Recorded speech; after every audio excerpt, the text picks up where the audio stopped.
Hello বন্ধুরা, Lalita simple লাইফস্টাইলে সবাইকে স্বাগত। তো দেখতে থাকো আর আমার সাথে থাকো। তোমরা হয়তো বা থাম্বনেল দেখেই বুঝতে পারবো যে কি নিয়ে হতে চলেছে ভিডিওটা এখানে। তো দেখো, আমি এখন রেডি হচ্ছি। তো কোথায় যাচ্ছে না যাচ্ছে সেগুলো সবই বলবো তোমাদেরকে, শুধু সাথে থাকো। আর এখানে আমি সাজগোজ করে নিচ্ছি, আর আমি একটু সিম্পল সাজই পছন্দ করি। তো দেখো, এখন কাজ হয়ে গেছে আর এখন বেরিয়ে পড়েছি। আর এখন হচ্ছে রাত বাজে সাড়ে আটটা না, 9টা বাজে। আর 9টার সময় বেরিয়েছি। কোথায় যাচ্ছি সেটা তোমাদের আর পরে বলছি। তো তোমরা সবাই দেখবে যে, আর অবশ্যই থাম্বনেল দেখেই তোমরা বুঝতে পেরে যাবে যে কোথায় যাচ্ছি। আর এখন আছে দেখো ট্রেনে। তোমাদের দাদাভাইও অবশ্য আছে, ওই পাশ থেকে ক্যামেরাটা ওই ধরেছিল। আর দেখো ট্রেনটা ফাঁকা ছিল একদম, হাওয়া খেতে খেতে জানলার ধরে বসে যাচ্ছি। তো আমরা যাচ্ছি এখন দমদম। এখানে দেখো দমদমে নেমেছি। দমদমে নেমে এখান থেকে হচ্ছে তোমার ভুল একটা হয়েছিল যে দমদমে নেমেছিলাম আমরা, আর ওখান থেকে মেট্রোটা ছেড়ে দিয়েছিল, লাস্ট মেট্রো। আর পাইনি, তার জন্য আমরা শিয়ালদা এসে এখান থেকে স্প্ল্যানেড চলে এসেছি। স্প্ল্যানেড থেকে এখান থেকে বাস ধরে নিয়েছি। আর আমরা যাচ্ছি হচ্ছে দীঘা।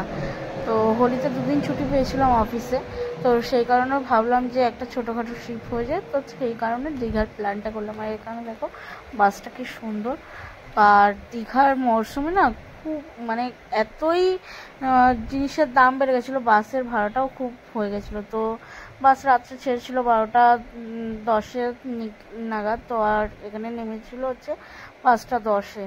তো দেখো আমরা ওখান থেকে রুমে চলে এসেছি। রুমটা মোটামুটি ভালোই ছিল, আর আমাদের মোটামুটি অ্যাভারেজের মধ্যে পছন্দ হয়েছিল রুমটা খুব। তো দেখো রুমে এসে এখানে ড্রেস চেঞ্জ করে নেবো, কারণ অনেকক্ষণ জার্নি করে এসেছি আর ক্লান্তও ছিলাম খুব। এখানে ওয়াশরুম থেকে এসে এখন দেখো বিছানার পুরো গোছানোই ছিল। তো তোমাদের দাদাভাইকে বলছিলাম যে রুমটা ভালোই দিয়েছে, খারাপ দেয়নি, যেটুকু স্বার্থের মধ্যে আমাদের যেমন ইসে হয়। তো এখন সকাল হয়ে গেছে। আর দেখো আমরা রয়েছে হচ্ছে সাই গেস্ট হাউসে।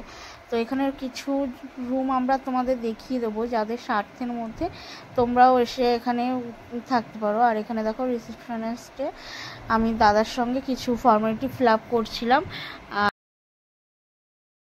আর সাই গেস্ট হাউসটা আছে নিউ দীঘা সেক্টর 2 এর হেলিপ্যাড গ্রাউন্ডের অপোজিটে একদম। তোমরা এখানে এসে সব রুম নিতে পারো। আমার তো খুবই ভালো লেগেছে রুমগুলো।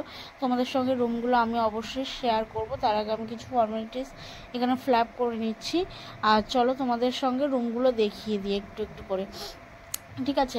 আর সত্যি কথা বলতে তোমরা এখানে ফ্যামিলি নিয়েও আসতে পারো, কিংবা যারা পিকনিক করতে চাও তারাও আসতে পারো। আর রুম এখানে স্টার্টিং হচ্ছে, আমি দাদার সঙ্গে কথা বলেছিলাম, রুম স্টার্টিং 400 টাকা থেকে, আর এর অফ সিজনের ক্ষেত্রে। আর নন এসি হচ্ছে তোমার 600 টাকার মধ্যে হয়ে যাবে।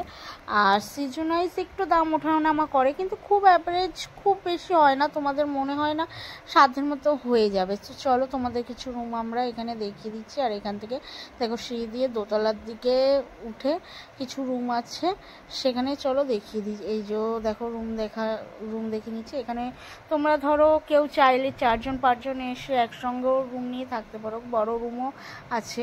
তো চলো এখানে দেখো সুন্দর রুমটা, এসি রুম। এখানে তোমরা 4জন একসঙ্গেই অনায়াসে থাকতে পারবে।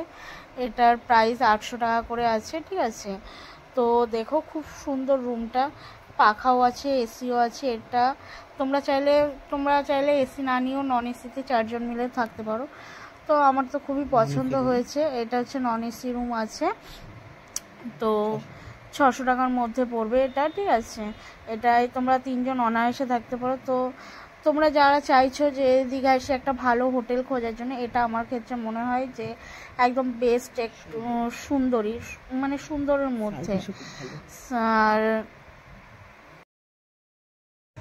আর এখানে সার্ভিসও খুব ভালো, আমার তো খুবই পছন্দ হয়েছে। আর এখানে সত্যি কথা বলতে তোমরা যদি চাও গ্রুপে এসে নিজেরা রান্না করে খাবে, তার জন্য ব্যবস্থা আছে। কিংবা তোমরা যদি চাও এখান থেকে মানে রান্না, তোমরা জিনিস এনে দেবে, এরা রান্না করে দেবে, সেটাও আছে। কিংবা তোমরা চাইলে এখানে যে নিজস্ব রেস্টুরেন্ট আছে সেখান থেকেও তোমরা খেতে পারো। সত্যি কথা বলতে খাবারও খুব সুন্দর হয়েছে, আমরা খেয়েছি তো খুব সুন্দরই লেগেছে। তো এরকমভাবেই চললো আজকের দিনটা। আর আজকের দিনটা আমরা শুধু হোটেলের রিভিউটা দিয়েছি, পরবর্তীতে তোমাদের আর নেক্সট ব্লগে কী কী মজা করেছি না করেছি সেগুলো অবশ্যই দেখাবো।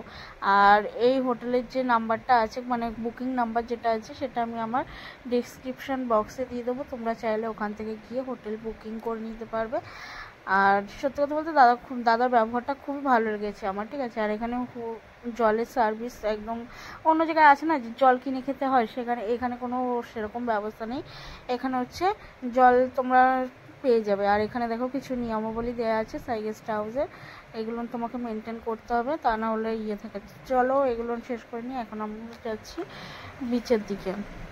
সকালে অবশ্য খাওয়া দাওয়া করে নিয়েছি, খাওয়া দাওয়া করে নিয়ে বিচের দিকেই যাচ্ছি, কারণ কিছু রিলস বানানো আছে। আর দেখো লোকের ভিড়, দেখো হোলিতে পুরো লোকের ভিড় দেখো কি পরিমাণ। আর এখানে প্রচুর পরিমাণে রোদ পড়েছিল, তো সেই জন্য করে নিয়েছি। তো এখনকার মতন এইটুকুই, দেখা হবে নেক্সট ব্লগে, তোমরা দেখতে থাকো।